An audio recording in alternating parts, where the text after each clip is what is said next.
Fala galera, tudo bem com vocês? Prof. Rafa aqui na área para mais uma aula de história e hoje o assunto é a vinda da família real para o Brasil em 1808. Essa é a parte 1, bora começar! Nosso tema ele começa na página 141 e a pergunta que vai nortear o tema de hoje seria: que mudanças ocorreram no Brasil após a chegada da família real portuguesa? A gente vai entender que em 1808 a família real chegou à colônia brasileira. A gente vai entender os motivos que levaram isso a acontecer e quais as mudanças então que foram ocasionadas por conta dessa chegada. Na página 141, no parágrafo 1 e 2 diz assim: no início do século XIX, a Europa vivia uma grave crise política e militar. De um lado, o grande exército francês de Napoleão Bonaparte dominava o continente. De outro, a Inglaterra, com sua enorme armada, era a senhora dos mares. No meio desses dois gigantes estava Portugal, economicamente pobre, apesar das suas inúmeras colônias. Numa aula que a gente teve sobre a Era Napoleônica, você viu lá que, nesse momento, entre o ano 1800, 1805 e 1810, nós tínhamos duas grandes potências no mundo, duas grandes potências europeias. Uma potência no continente com um dos maiores exércitos terrestres, que é a França, que foi a França, e de outro lado a Inglaterra, com uma armada, uma marinha gigantesca, dona, senhora dos mares europeus.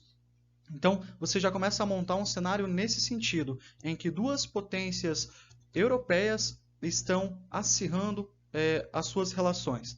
No parágrafo 2 diz que quando o imperador francês Napoleão Bonaparte decretou o bloqueio continental, o governo luso viu-se num dilema, o governo português. Prof, o que foi o bloqueio continental mesmo? Foi aquela estratégia que Napoleão colocou em prática, em que ele proibia qualquer país de fazer comércio com a Inglaterra. Caso fizesse, a França promoveria uma invasão ao seu território. E aí, Portugal entra num dilema, porque você viu nas aulas anteriores que a dependência, a relação de Portugal com a Inglaterra era muito grande. E aí o parágrafo 2 fala assim: de um lado, Portugal tinha que se submeter ao bloqueio e romper com a Inglaterra. Isso significava expor as suas colônias portuguesas ao poderio naval inglês. Então, vem essa possibilidade. Olha, então vamos respeitar o bloqueio, só que fazendo isso, quem sabe a Inglaterra, dona dos mares, exerça a sua hegemonia e quem sabe até invada a América Portuguesa. Então Portugal olhou essa alternativa e falou: olha, essa alternativa ela não é tão viável assim para a gente. De outro lado, eles falaram: olha, dá para a gente furar o bloqueio continental, vamos continuar tendo relação econômica, relação comercial com a Inglaterra, mas a gente vai acabar desacatando essa ordem do bloqueio continental francês e isso poderia resultar numa invasão sobre Portugal pelas tropas francesas. Qual caminho Portugal escolheu? O segundo caminho. Eles continuaram fazendo comércio com a Inglaterra.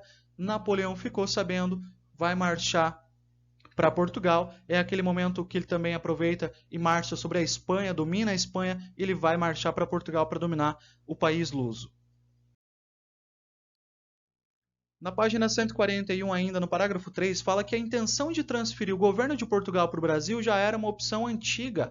Portugal já havia falado: olha, em uma situação extrema, a probabilidade de a gente transferir o governo real de Portugal para o Brasil é uma possibilidade bastante viável. Então, sabe que não foi uma ideia nova, era uma ideia que Portugal já vinha estudando há um tempo. E aí o parágrafo 3 continua. Essa ideia já tinha sido cogitada em várias ocasiões desde o século XVII. Diante das pressões daquele momento, ou seja, o desacato ao bloqueio continental e a invasão de Napoleão eminente aí ao território, a mudança foi vista como a melhor opção por Dom João, que aqui vai chegar, vai ser conhecido como Dom João VI, e alguns dos seus ministros, porque isso evitaria o conflito militar direto com a França, já que era o melhor exército, um dos maiores exércitos terrestres europeus, e o texto continua falando que, fazendo isso, a segurança da família real seria garantida e impediria a invasão do Brasil pela Inglaterra. Então, olha só, o medo da Inglaterra invadir a colônia portuguesa, lá naquela primeira opção que eu falei, Portugal exclui isso porque eles falam: olha, como a gente vai continuar tendo relação com a Inglaterra e como a gente vai transferir o nosso governo para o Brasil, nosso único empecilho agora são as tropas napoleônicas. E aí, no último parágrafo, fala que em outubro de 1807, prof, não é 1808? Não, eles chegaram em 1808, mas eles partem de Portugal em 1807. A historiografia fala que o inverno europeu, nesse momento, ainda mais nos mares, era algo complicado de se enfrentar, mas em outubro de 1807 a Inglaterra e Portugal negociaram a transferência dessa família real para o Brasil, que seria escoltada pela esquadra inglesa, ou seja, os navios, quem faria o transporte da família real seriam os ingleses. E aí o texto continua falando que esse transporte seria feito com base em troca de vantagens comerciais. Então a Inglaterra não faz porque ela foi boazinha, ela faz porque ela tinha interesses políticos e econômicos na relação com Portugal. E aí o texto finaliza, fala que no dia 29 de novembro, a família real, acompanhada de aproximadamente 10 mil pessoas, partiu do porto de Belém, em Lisboa, com destino ao Brasil. Nos navios partiram também joias, louças, mapas, arquivos oficiais e moedas.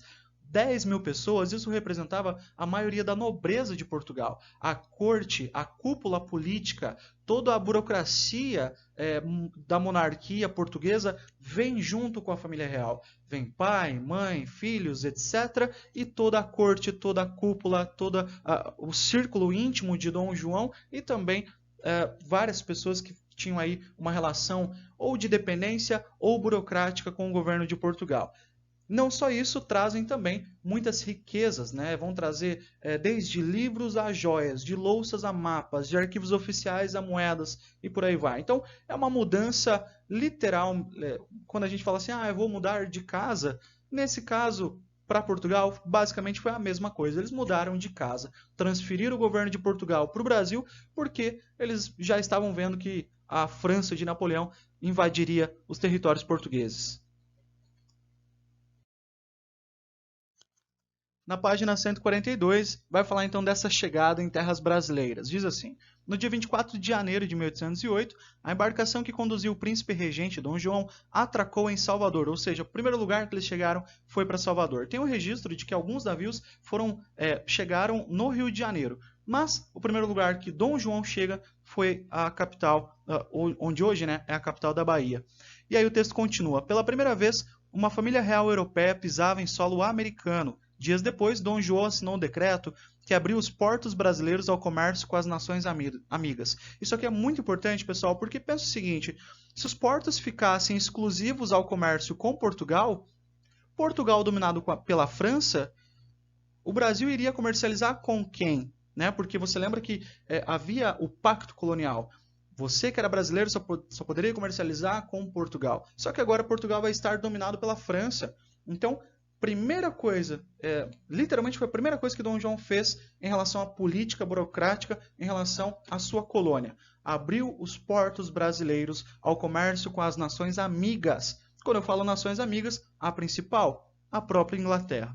No parágrafo 2 diz assim: ao abrir os portos brasileiros, o príncipe cumpriu o acordo feito com a Inglaterra, pelo qual se comprometia a escoltar a corte para o Brasil em troca do fim das restrições comerciais aos produtos ingleses. Então a Inglaterra ganha um mercado consumidor enorme, né? Eles vão poder vender os seus produtos industriais agora em território brasileiro. Para completar essa aliança, em 1810, Dom João assinou o Tratado de Comércio e Navegação, que concedia tarifas privilegiadas às exportações inglesas. Ou seja, das nações amigas, a Inglaterra levou a melhor, conseguiria vender mais ainda os seus produtos. No parágrafo 3 fala que a abertura desses portos decorreu também da ocupação de Portugal pelas tropas francesas, que eu havia comentado antes. Com o território invadido, os portugueses não teriam como abastecer o Brasil com produtos europeus, nem como exportar os produtos coloniais por meio de Portugal. Assim, a Carta Régia de 1808 autorizou a entrada no Brasil de produtos transportados em navios portugueses ou de nações amigas de Portugal. O mesmo valia para os produtos que deixassem a América Portuguesa. Para o Brasil, a abertura dos portos significou o fim do exclusivo comercial metropolitano. Isso aqui eu havia explicado antes, né? O pacto colonial. Você que estava na colônia brasileira só poderia comercializar com Portugal. Agora isso é derrubado. Por quê? Porque os portos estão abertos às nações amigas. Beleza? No parágrafo 4, o texto vai falar sobre a chegada deles no Rio de Janeiro, porque o Rio de Janeiro era a capital da colônia. Vamos lembrar, lá naquela aula de Era Pombalina, que Marquês de Pombal transferiu transferiu a capital da colônia brasileira de Salvador para o Rio de Janeiro. Então, veja, eles chegam em Salvador, já não é mais a capital. E aí depois eles vão partir para o Rio de Janeiro, essa sim é a capital. E aí o texto fala que a capital da colônia parou para homenagear a família real. receber Dom João e a rainha Dona Maria I. Ao som de sinos, de tiro de canhão, autoridades da América Portuguesa que estavam todos juntos ali, além de nobres que já haviam desembarcado, receberam os ilustres visitantes, diante dos olhos curiosos da multidão que ali viviam e acompanhavam os festejos. E o último parágrafo fala que aos poucos a colônia transformou-se em sede da administração portuguesa. Aquilo que a gente falou no começo da aula, né? O governo português agora tem uma transferência física da sua administração. Vem para a colônia brasileira. Agora, na verdade, na aula que vem, você vai entender que isso muda o status do Brasil, né? Porque a gente deixa de ser uma colônia meramente, mas isso é para uma outra aula, então saiba que a administração portuguesa é transferida totalmente para o Brasil. E aí o texto finaliza falando que repartições que cuidavam das finanças, do comércio, da agricultura e de outros serviços, tudo foi transferido para a cidade do Rio de Janeiro. E tem uma curiosidade bastante interessante, que quando a família real chega no Rio de Janeiro, não tinha uma casa construída para a família real, não tinha um palácio, não tinha um castelo, e um comerciante de escravos, um traficante de escravos vai ceder um dos seus palacetes para a família real morar, que depois vai virar o Museu Nacional do Rio de Janeiro, que foi moradia da família real. Então, olha só, não havia casa construída, né, porque foi tudo decidido às pressas, digamos assim, e aí eu não lembro agora o nome dele, mas ele é um homem que traficava escravos, que fazia o comércio de escravizados, ele cede uma das suas mansões aqui na colônia para a família real, em troca de cargo político. Ele vai começar a fazer parte dessa corte real portuguesa nesse momento, porque teve aí um gesto de ceder uma das casas, uma das mansões, um dos seus palacetes para a família real morar. Na página 143, ele vai falar o que eles criaram aqui em território brasileiro. Diz assim o parágrafo 1. A família real procurou trazer para o Rio de Janeiro o modo de vida nas capitanias europeias, tanto em seus aspectos urbanísticos quanto nos culturais. Ou seja, eles se mudam para o Brasil e eles trazem um modo de vida deles para cá. Assim, uma série de medidas foram tomadas para mudar a estética da cidade. Por exemplo, córregos foram canalizados, ruas passaram a ter iluminação, aterros foram construídos, estradas, eles construíram a imprensa régia, ou seja, o jornal da realeza, o Real Horto, que seria o atual Jardim Botânico, lá na cidade do Rio de Janeiro. E uma outra curiosidade, dizem que a Dona Maria I falava assim, é o único lugar do Rio de Janeiro que não fedia a urina. Olha só, né? Porque você não tinha um tratamento de esgoto, você não tinha uma preocupação aí, em canalização de córrego, em coleta de lixo, etc. E dizem que a Dona Maria acabava se referindo ao Jardim Botânico como um lugar que não tinha ali um odor desagradável, um dos únicos lugares da cidade que não tinha um odor desagradável. Isso, na verdade, criou-se essa frase atribuída a ela, né? Mas se você analisar de um certo modo, ela faz sentido porque não havia essa preocupação em canalização de esgoto, em coleta de lixo, enfim, a cidade do Rio de Janeiro ainda era bastante, estava nos seus projetos iniciais, né? E aqui fala também que eles construíram o Banco do Brasil, criaram a Real Biblioteca, que é a Biblioteca Nacional, também criaram o Museu Real, que é o atual Museu Nacional, que foi atingido por um incêndio em 2018, enfim, trouxeram várias coisas aí que eles olhavam o modo de vida deles lá na Europa e eles queriam reproduzir alguma coisa parecida aqui no Brasil.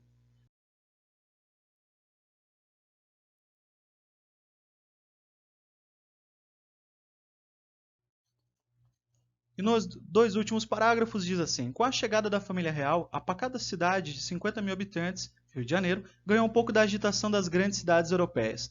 Tornaram-se comuns eventos sociais como bailes, óperas, jantares aristocráticos, como o beijamão, cerimônia típica das monarquias europeias absolutistas, em que o rei ouvia queixas dos súditos e poderia conceder a eles benefícios e favores. Então, mais uma coisa aí que eles trazem da Europa, uma parte, uma tradição portuguesa absolutista, trazem para o Brasil. E o último parágrafo fala que no contraste disso tudo, no contraste dessa riqueza que a corte trouxe, né, para o Brasil, as condições da maior parte da população eram precárias. Então, assim como o rei traz lá o seu luxo, a população no Rio de Janeiro era muito pobre. O texto fala que não existia sistema de esgoto, coleta de lixo, como eu havia comentado antes, mau cheiro, doenças faziam parte do dia a dia da cidade.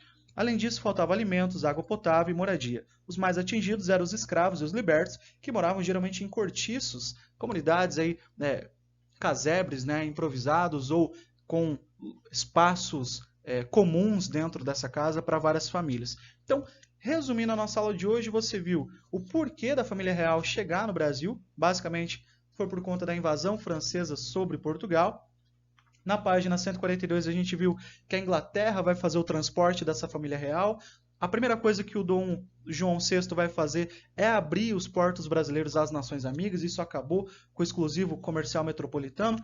Vimos também na página 42 que eles chegaram no Rio de Janeiro, foram recebidos por um pedaço, por uma parte da corte que já estava lá. E na página 143 a gente viu as coisas que foram criadas, dentre elas o Museu Nacional, a Biblioteca Nacional, o Jardim Botânico, a Imprensa Régia, enfim, diversas tradições aí que eles olhavam e eles queriam que tivessem também na colônia brasileira. Só que lembrando que agora essa colônia é a sede, é a matriz do governo de Portugal, né? A transferência da administração portuguesa é feita, e aí na aula que vem a gente vai falar o que isso muda de status em relação à colônia brasileira. É isso por hoje. Eu espero que você tenha gostado e entendido. Muito obrigado pela atenção e diga tchau.